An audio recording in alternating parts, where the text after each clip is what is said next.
નમસ્તે બામનજીભાઈ, હું લાલો. આજે અમે સૌ આપણા ગામના કુવા, વાવ અને તળાવના ઇતિહાસ વિશે જાણવા આવ્યા છીએ. આવો લાલા, હું તમને બધી જ માહિતી આપીશ, પૂછો. બામનજીભાઈ, આ કૂવો, વાવ અને તળાવ કેટલા જૂના છે? લાલા, આ વાવ લગભગ 200 વર્ષ જૂની છે. આ તળાવ ગામના રાજવી અને ગામ લોકોના સહકારથી બનાવાયું છે. આ કૂવો પણ ઘણા દાયકાઓથી ગામને પાણી આપે છે. તે કોણે બંધાવ્યું હતું બામનજીભાઈ? ગામના રાજવી, વેપારીઓ અને દાનવીરોએ મળીને આ પાણીની વ્યવસ્થા ઊભી કરી હતી. બામનજીભાઈ, તેની આસપાસ કેવી ઇમારતો છે? લાલા, વાવ પાસે મંદિર છે, તળાવ પાસે જૂનો ચબૂતરો છે અને કુવા પાસે પાણી ભરવા માટેનું મંચ બનાવેલું છે.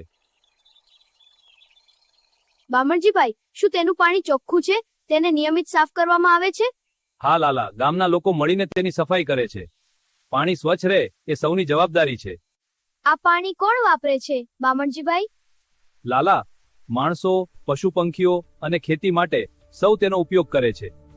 બામનજીભાઈ, અહીં કોઈ તહેવાર ઉજવવામાં આવે છે? હા લાલા, વરસાદ પછી તળાવ ભરાય ત્યારે ગામમાં ઉજવણી થાય છે. લોકો પૂજા કરે છે અને ગીત સંગીત દ્વારા નૃત્ય આનંદ વ્યક્ત કરે છે. આજે અહીં પાણી છે કે સુકાઈ ગયું છે? લાલા, સારા વરસાદના કારણે હજુ પાણી તો છે, પરંતુ પાણીનો કરકસર ઉપયોગ કરી તેને બચાવવું જરૂરી છે. ઓકે બામનજીભાઈ.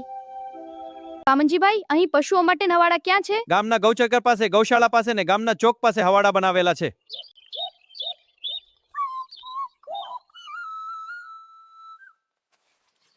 બાળ મિત્રો, પાણીના સ્ત્રોતો આપણા વારસા છે. એની સફાઈ રાખવી જોઈએ. પશુ પક્ષીઓ માટે પણ પાણી જરૂરી છે. પાણી બચાવશો તો ભવિષ્ય બચાવશો. ચાલો મિત્રો, પાણીનો દરેક ટીપો બચાવવાનો સંકલ્પ કરીએ. પાણી બચાવો, જીવન બચાવો.